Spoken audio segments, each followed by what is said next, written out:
Hello everyone, welcome back to my channel education with Sapna. इस video में आज हम देखने वाले हैं, विषय रहेगा हिंदी। हमारा कक्षा 9th है और पार्ट नंबर 3 है, लेसन नंबर 3 के आज हम क्वेश्चन आंसर्स देखने वाले हैं इस वीडियो में।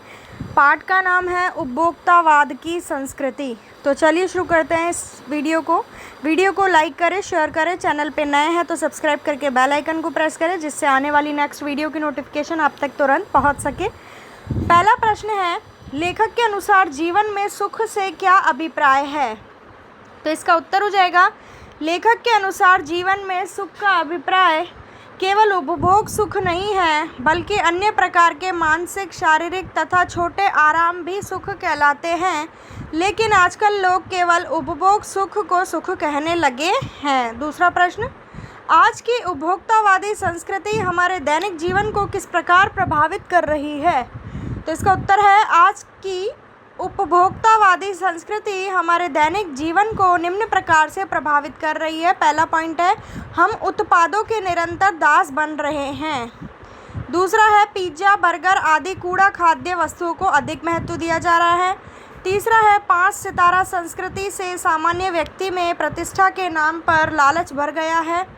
चौथा है, समाज के वर्गों में परस्पर दूरियां बढ़ रही हैं। पांचवा पॉइंट है, दिखावे की संस्कृति या अनुकरण की संस्कृति फल फूल रही है। छठा पॉइंट है, हम अपनी सांस्कृतिक पहचान को खोते जा रहे हैं। और सातवां पॉइंट है, मानवीय गुणों एवं मूल्यों का पतन हो रहा है। तीसरा प्रश्न, लेखक ने उपभोक्ता संस्कृति को हमारे समाज के लिए चुनौती क्यों कहा है? इसका उत्तर है, उपभोक्तावादी संस्कृति हमारे सामाजिक जीवन की नींव कमजोर कर मानवीय एकता तथा प्रेम भाव का ह्रास कर रही है। परिणाम स्वरूप यह प्रवृत्ति हमारी संस्कृति के लिए खतरा बन सकती है। आज इस प्रवृत्ति के कारण हम पश्चिम के सांस्कृतिक उपनिवेश बन रहे हैं, क्योंकि यह भोग को बढ़ावा दे रही है। इसलिए उपभोक्ता संस्कृति हमारे समाज के लिए चुनौती बन गई है। चौथा प्रश्न, आशय स्पष्ट कीजिए। क है इसमें, जाने अनजाने आज के माहौल में आपका चरित्र भी बदल रहा है और आप उत्पाद को समर्पित होते जा रहे हैं। इसका उत्तर है, आज उपभोक्तावादी संस्कृति का प्रभाव इतनी धीमी गति से बढ़ रहा है, इसके प्रभाव में आकर हमारा चरित्र ही बदलता जा रहा है, क्योंकि हम वस्तुओं का उपभोग ही सुख मानने लगे हैं और हम उत्पादों का उपभोग करते करते उनके गुलाम होते जा रहे हैं। इसका यह परिणाम है कि उत्पादों का उपयोग नहीं कर रहे हैं, बल्कि उत्पाद हमारे जीवन का भोग कर रहे हैं। दूसरा है ख, प्रतिष्ठा के अनेक रूप होते हैं, चाहे वह हास्यास्पद ही क्यों ना हो। इसका उत्तर है, सामाजिक प्रतिष्ठा अनेक तरह की होती है। प्रतिष्ठा के कई रूप तो बिल्कुल विचित्र होते हैं, उनके कारण हम हंसी के पात्र बन जाते हैं। जैसे अमेरिका में लोग मरने से पहले अपनी समाधि का प्रबंधन करने लगे हैं। वे धन देकर यह सुनिश्चित करने लगे हैं कि उनकी समाधि के पास हमेशा हरियाली रहेगी और मनमोहक संगीत बजता रहेगा। अब है रचना और अभिव्यक्ति। पांचवा प्रश्न, कोई वस्तु हमारे लिए उपयोगी हो या ना हो, लेकिन टीवी पर विज्ञापन देखकर हम उसे खरीदने के लिए अवश्य लालायित होते हैं, क्यों? टीवी पर दिखाए जाने वाले विज्ञापन इतने आकर्षक और प्रभावशाली होते हैं कि वह हमारे मन में वस्तुओं के प्रति आकर्षण पैदा कर देते हैं कि उन्हें खरीदने की लालसा हमारे मन में जाग जाती है और हम उन्हें अपनी सामाजिक प्रतिष्ठा बनाए रखने के लिए खरीदे बिना नहीं रह पाते। इस स्थिति में अनुपयोगी वस्तुएं भी क्या कर देती है, हमें लालायित कर देती हैं। लालायित का अर्थ है, हमारे मन में जो है लालच का भाव उत्पन्न हो जाता है कि हम इस चीज़ को भी खरीद लें, चाहे वो हमारे लिए अच्छी हो या बुरी हो। इसका मतलब ये है। छठा प्रश्न है, आपके अनुसार वस्तुओं को खरीदने का आधार वस्तु की गुणवत्ता होनी चाहिए या उसका विज्ञापन? तर्क देकर स्पष्ट करें। तो इसका उत्तर है, वस्तुओं को खरीदने का आधार उसकी गुणवत्ता होनी चाहिए, न कि विज्ञापन। उत्पादक विज्ञापनों में वस्तुओं का बढ़ा चढ़ाकर प्रसार करते हैं। जैसे टीवी में एड्स आती हैं तो बढ़ा चढ़ाकर जो है किसी चीज़ को दिखाया जाता है, जबकि मायने क्या रखती है उसकी गुणवत्ता की, उस चीज़ में गुण कितने हैं। और उपभोक्ता को भ्रम में डालते हैं। यहाँ भ्रम कीजिएगा में से पहले। विज्ञापनों के प्रभाव से व्यक्ति ऐसा सम्मोहित हो जाता है कि वह वस्तु की गुणवत्ता पर क्या नहीं कर पाता, ध्यान नहीं दे पाता। वह भूल जाता है कि गुणवत्ता वाली वस्तुएं विज्ञापन के बिना भी खरीदी जा सकती है। अगर उनमें गुण है तो बिना टीवी पे ऐड आए भी अपन उनको क्या करेंगे, परचेस करेंगे, खरीदेंगे। अतः विज्ञापन की अपेक्षा वस्तुओं की गुणवत्ता पर ही ध्यान रखना चाहिए। 7वां प्रश्न, पाठ के आधार पर आज के उपभोक्तावादी युग में पनप रही दिखावे की संस्कृति पर विचार व्यक्त कीजिए। तो इसका उत्तर है, आज दिखावे की संस्कृति पनप रही है। यह बात अपने आप में बिल्कुल सत्य है।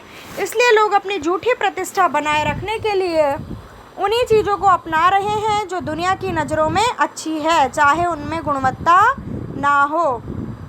8वां प्रश्न, आज की उपभोक्ता संस्कृति हमारे रीति रिवाज और त्योहारों को किस प्रकार प्रभावित कर रही है? अपने अनुभव के आधार पर एक अनुच्छेद लिखिए।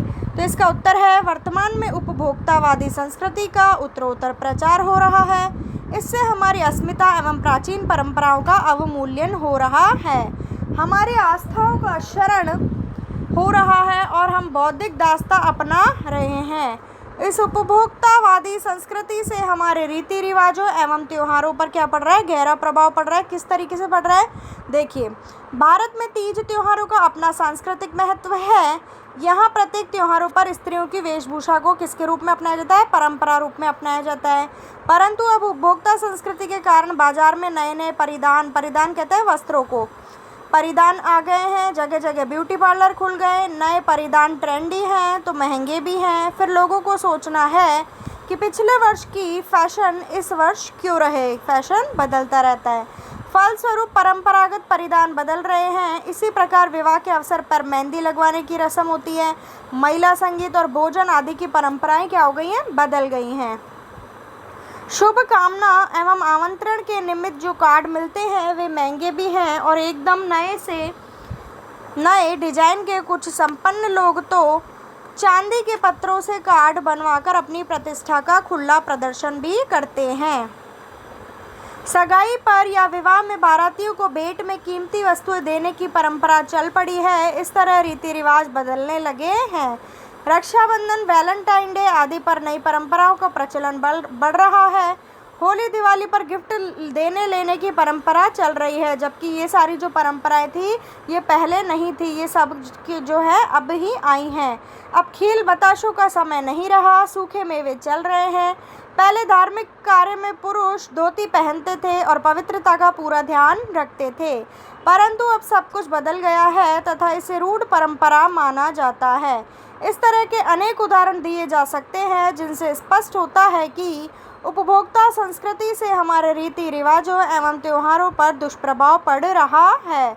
अब है भाषा अध्ययन। 9वां प्रश्न है, धीरे धीरे सब कुछ बदल रहा है। इस वाक्य में बदल रहा है क्रिया है। यह क्रिया कैसे हो रही है, धीरे धीरे। अतः यहाँ धीरे धीरे क्रिया विशेषण है जो शब्द की क्रिया की विशेषता बताता है। क्रिया विशेषण कहलाते हैं जहाँ वाक्य में पता चलता है कि क्रिया कैसे, कब, किसने और कहाँ हो रही है, वहाँ वह शब्द क्रिया विशेषण कहलाता है। तो देखिए ऊपर दिए गए उदाहरण को, ये जो था ये उदाहरण था, इसको ध्यान में रखते हुए आपको क्या करना है, क्रिया विशेषण से युक्त 5 वाक्य पाठ में से छांटकर लिखने हैं। तो इसका उत्तर है, पहला पॉइंट है उत्पादन बढ़ाने पर जोर है चारों ओर। दूसरा, कल भारत में भी यह संभव हो सकता है। तीसरा, अमेरिका में आज जो हो रहा है।